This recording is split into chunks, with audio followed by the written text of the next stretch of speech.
तो भाई कल के दिन शुरुआत हुई भारत और इंग्लैंड के बीच खेले जा रही सीरीज के तीसरे टेस्ट मैच की। और इस टेस्ट मैच के शुरू होने से पहले बातें तो बहुत हो रही थी कि एकदम ग्रीन पिच तैयार करी गई है, पेसर्स तो यहां पर ऐसा चमकेंगे, ऐसी बाउंसर मारेंगे, उनकी ऐसी पेस निकलेगी कि बैट्समैनों को हवा नहीं लगेगी। लेकिन भाई इस मैच की पिच वैसी ही तैयार करी गई है जैसे कि पहले और दूसरे टेस्ट मैच की तैयार करी गई थी। मैं कोई बहुत निराश नहीं हूं क्योंकि भाई पहले दोनों टेस्ट मैच जो हैं आखिरी दिन तक गए हैं, दोनों ही मैचों में रिजल्ट देखने को मिला है, तो अच्छे टेस्ट मैच देखने को मिल रहे हैं। लेकिन भाई कल के दिन मुझको एक बात का बहुत दुख हुआ, कसम से बहुत ही ज्यादा मुझको गुस्सा आ रहा था। यह बात असल में तीसरे टेस्ट मैच के शुरू होने के कुछ दिन पहले से ही बोलना लोग शुरू कर दिए थे कि भैया बुमराह जो है वो असल में सबसे बड़ी इंडियन टीम की पनौती है।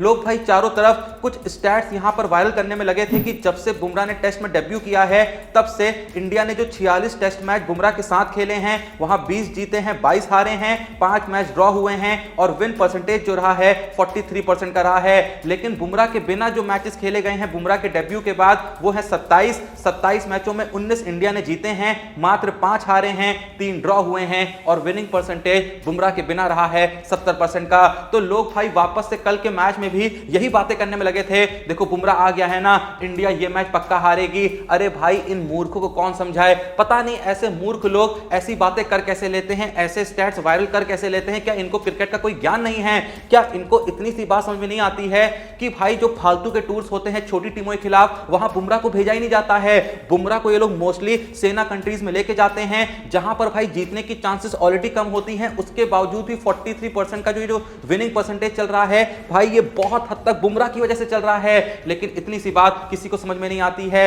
ये भाई बात ऐसी है कि लोग कहें आज तक बुमराह ने आईपीएल में कभी पर्पल कैप नहीं जीती। अरे मूर्खों, उस बंदे को तो खेला ही ऐसे जाता है, ये मान के खेला जाता है कि इससे बेहतरीन कोई बॉलर नहीं है, उसको पूरी कोशिश करी जाती है कि विकेट ना दिए जाएं। अब आप कल के मैच में देख लें, बुमराह की इकोनॉमी मात्र 1.90 की थी, वहीं अगर आप बाकी बॉलरों की इकोनॉमी देखेंगे तो आपको एक अच्छा खासा वहां पर अंतर देखने को मिलता है।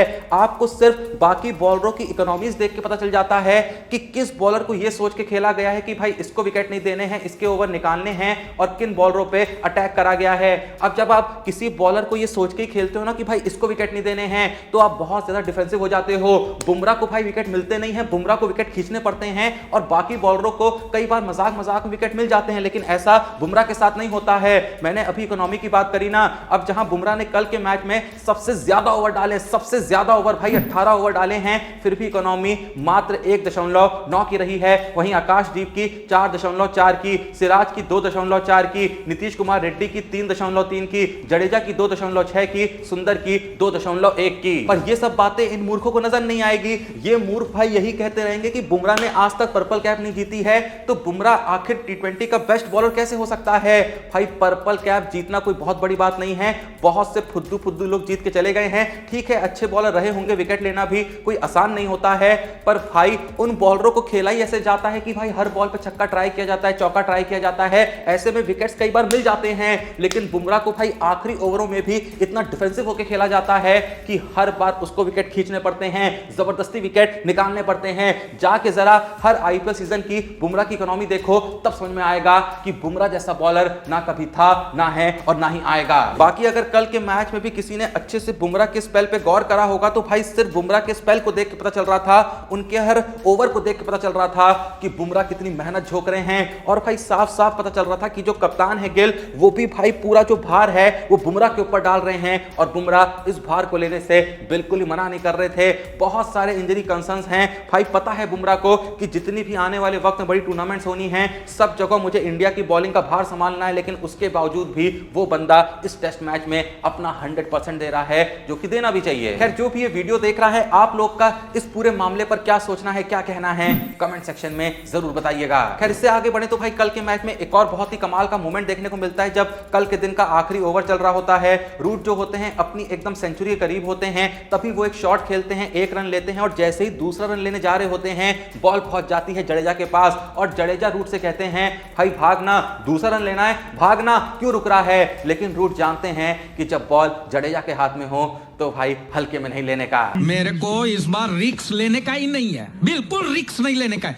इसके अलावा कल के मैच में सबसे आइकॉनिक मोमेंट तब देखने को मिला जब the great God of cricket Sachin Tendulkar उस बेल को रिंग करते हैं। एक और फोटो कल के दिन सामने आती है जहां सचिन तेंदुलकर लॉर्ड्स के म्यूजियम में दिखाई दे रहे हैं अपनी आइकॉनिक फोटो के साथ। खैर, जहां सचिन की बात निकली है तो भाई जैसा कि आप जानते ही हैं कि जो रूट जो है फिलहाल 99 नॉट आउट पे खेल रहे हैं और आज के दिन जहां तक अपनी सेंचुरी भी कंप्लीट कर लेंगे और ये जो भाई बंदा है ना रूट, ये बहुत ही तेजी से सचिन के रिकॉर्ड्स के करीब जा रहा है। हम सोचा करते थे कि कोहली भाई टेस्ट में भी सचिन के रिकॉर्ड्स के करीब जाएंगे, लेकिन फिलहाल रूट भाई बहुत ही लंबे से इस बाजी को मार रहे हैं। मैं बताना चाहूंगा कि रूट ने कल के दिन अपनी 67 हाफ सेंचुरीज पूरी कर ली हैं, लेकिन ये एक कम हो जाएंगी हाफ सेंचुरी। जब बंदा आज के दिन सेंचुरी मार देगा तब इस इनिंग को हाफ सेंचुरी में कंसीडर नहीं करा जाएगा। लेकिन फिर भी मैं बता दूं कि कल के दिन जैसे ही रूट अपनी हाफ सेंचुरी कंप्लीट करते हैं तो टेस्ट की 287 इनिंग में उनकी 67 हाफ सेंचुरीज पूरी हो जाती हैं। वहीं सचिन ने 329 इनिंग में अपनी 68 हाफ सेंचुरीज पूरी करी थी। और अगर हम यहां पर 50 प्लस स्कोर्स की बात करें तो जो रूट फिलहाल चौथी पोजीशन पे आ चुके हैं। अगर हम पूरी लिस्ट देखें उन प्लेयरों की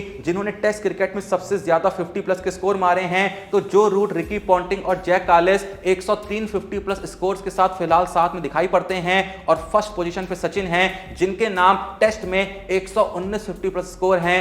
यानी भाई जैसे ही 16 और 50 प्लस स्कोर रूट मार देंगे तो वो सचिन को इस मामले में भी पीछे छोड़ देंगे। और भाई मुझे नहीं लगता कि 19 50 प्लस स्कोर्स मारने में जो रूट को कोई लंबा वक्त लगेगा। उम्र ज्यादा हुई नहीं है, तो ऐसे में रूट जो हैं सचिन को इस मामले में तो मेरे हिसाब से 100% पीछे छोड़ेंगे। चलो भाई, अब कल के मैच के अलावा कुछ और यहां पर इंपॉर्टेंट अपडेट्स पे नजर डालें तो कल के दिन एक फोटो चारों तरफ सोशल मीडिया पे काफी ज्यादा वायरल हो रही थी, जहां क्या देखने को मिलता है कि बॉबी देओल जो हैं वो हमारे ओडीआई कैप्टन रोहित शर्मा के साथ सेल्फी खिंचाते हुए दिख रहे हैं। उससे भी आगे बढ़े तो जैसा कि आप जानते ही हैं कि विराट कोहली हाल ही में युवराज सिंह के एक फंड रेजर इवेंट में पहुंचे थे, जहां खूब ज्यादा फंड रेज किया जा रहा था किसी सोशल इशू के लिए।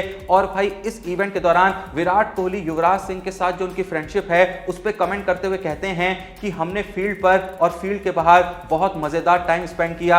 इसने मुझे डेफिनेटली ये रियलाइज करवाया कि टॉप तक पहुंचने का लाइफस्टाइल कैसा होता है। लेकिन सबसे इंपॉर्टेंट ये है कि ये जो बॉन्डिंग है, इस बॉन्डिंग को मैं अपनी पूरी जिंदगी भर चेरिश करूंगा। आपको याद होगा कुछ वक्त पहले युवराज सिंह बियर बाइसेप्स के एक पॉडकास्ट पे आए थे, जहां उनसे विराट कोहली के बारे में पूछा गया था। तो युवराज सिंह ने बहुत ही आसानी से कह दिया था कि एक वक्त पे कोहली और हमारा काफी अच्छा बॉन्ड हुआ करता था, लेकिन आज कोहली के साथ वो बॉन्ड नहीं है। कोहली जब से कैप्टन बने उस तरीके का रिश्ता नहीं रहा और आज मेरी कोहली से इतनी बात नहीं होती है क्योंकि कोहली जो है एक बड़े आदमी बन चुके हैं। लेकिन फिलहाल भाई ये जो झूठ है ये एक्सपोज हुआ जब विराट कोहली भाई बहुत ही आसानी से किसी इवेंट में नहीं दिखते। आईसीसी के इवेंट में भी विराट कोहली नजर नहीं आते हैं, लेकिन वही विराट कोहली उसी युवराज सिंह के फंड रेजर इवेंट में पहुंचे थे जिस युवराज सिंह ने यह कहा था कि कोहली तो अब बड़ा आदमी हो गया है, उसके पास मेरे लिए वक्त नहीं है। तो कोहली भाई ने बता दिया कि भाई कहने को तो लोग कहते रहेंगे, लेकिन मैं कैसा इंसान हूं वक्त इस बात की गवाही अपने आप देता रहेगा। इससे भी आगे बढ़े तो भाई देखो, मुंबई इंडियंस फ्रेंचाइज के लिए जो साल 2025 रहा है कमाल का रहा है। कल के दिन मुंबई इंडियंस जो है वो एमएलसी टूर्नामेंट के क्वालिफायर 2 में क्वालिफाई हो चुकी है। और अगर इस पूरे साल की बात करें तो सबसे पहले साउथ अफ्रीका टी20 लीग में मुंबई इंडियंस चैंपियन बनी, उसके बाद आईएल टी20 में एलिमिनेटर खेली, उसके बाद वुमेन्स प्रीमियर लीग की चैंपियन बनी, उसके बाद आईपीएल में भी क्वालिफायर 2 तक पहुंची और कल के दिन जैसा मैंने कहा एमएलसी में भी क्वालिफायर 2 में क्वालिफाई हो चुकी है। और पता नहीं आप में से कितने लोगों ने कल का ये मैच देखा जिसमें एमआई की ये फ्रेंचाइज क्वालिफायर 2 में क्वालिफाई हुई। भाई सच में कमाल का मैच था। एमआई न्यूयॉर्क टीम के 8 विकेट गिर चुके थे, 18 बॉलों पे 24 रनों की जरूरत थी और तब भाई बैटिंग में मौजूद थे none other than Trent Boult, वही बोल्ट जो सालों तक भाई मुंबई इंडियंस की बॉलिंग का भार लेते हुए आए हैं। लेकिन कल के दिन भाई साहब ने बैटिंग में कमाल कर दिया। जैसा मैंने कहा कि भाई 8 विकेट गिर चुके थे, जरूरत थी 18 बॉलों पे 24 रन की, बोल्ट आते हैं और नॉट आउट 13 बॉल पे 22 रन जड़ के मुंबई को विजेता बना देते हैं। इससे आगे बढ़ते हुए नजर डालें आज की लास्ट अपडेट पे। मुझे पता है कि भाई ये कुछ ऐसी अपडेट्स होती हैं जिनके बारे में लोग बात नहीं करते हैं, लेकिन मैं कोशिश करता हूं कि अपडेट छोटी हो बड़ी हो चाहे कैसी भी हो, लेकिन अगर वो इंपॉर्टेंट है, अगर एक सच्चे क्रिकेट फैन तक वो अपडेट पहुंचनी चाहिए तो वो अपडेट मैं पहुंचाता हूं। मुझे पता नहीं आप में से कितने लोग इस बात को फिलहाल नोटिस कर रहे हैं कि श्रीलंका में जो ये कुशल मेंडिस नाम का प्लेयर है भाई बवाल परफॉर्मेंस दे रहा है, कमाल की पारियां खेल रहा है, जो कंसिस्टेंसी दिखा रहा है ना भाई एकदम बवाल भाई, लेकिन कोई इसके बारे में बात नहीं कर रहा है। पर मैं चाहता था कि भाई इस बंदे के बारे में बात हो, मैं बताना चाहूंगा इस बंदे ने कुछ वक्त पहले श्रीलंका के लिए एक सीरीज के दूसरे टेस्ट मैच में 87 पे 84 जड़े थे। उसके बाद जब ओडीआई सीरीज की शुरुआत हुई, वहां पहले ओडीआई में 43 पे 45 जड़े, दूसरे ओडीआई में 31 पे 56 जड़े, तीसरे ओडीआई में 114 बॉलों पे 124 रन जड़े और फर्स्ट टी20 मैच जो कल के दिन खेला गया वहां 51 बॉल पे 73 रन जड़ दिए। तो आने वाले वक्त में जब भी भाई इंडिया का मुकाबला श्रीलंका से होना और बैटिंग में आपको कुशल मेंडिस दिखाई दें तो भाई थोड़ा सा सहम के रहना, डर के रहना, क्योंकि ये कोई आम बल्लेबाज नहीं है, ये फिलहाल श्रीलंकन क्रिकेट का सबसे बेहतरीन बल्लेबाज है। तो बस भाई आज के लिए इतना ही। अब जो भी ये वीडियो देख रहा है जरा तुम लोग मेरे को बता दो, जल्दी से बता दो, बिना टाइम बर्बाद किए बता दो कि तुम्हारे हिसाब से ये जो भाई तीसरा टेस्ट मैच खेला जा रहा है भारत और इंग्लैंड के बीच, इस टेस्ट मैच का रिजल्ट आखिर क्या होगा? क्या इंडिया इस मैच को जीतेगी या फिर इंग्लैंड जीतेगी, या फिर ये मैच भाई ड्रॉ हो सकता है? इस सीरीज का हमको पहला ड्रॉ देखने को मिल सकता है। जो भी तुम सोचते हो कमेंट सेक्शन में बता दो। और भाई उन लोगों के बारे में तुम्हारा क्या कहना है जो कहते हैं बुमराह होता है तो ज्यादातर हारते ही हैं, बुमराह नहीं होता है तो ज्यादातर जीतते ही हैं? जो भी तुम्हारा इस बारे में ऑनेस्ट ओपिनियन है जल्दी से कमेंट सेक्शन में बता दो।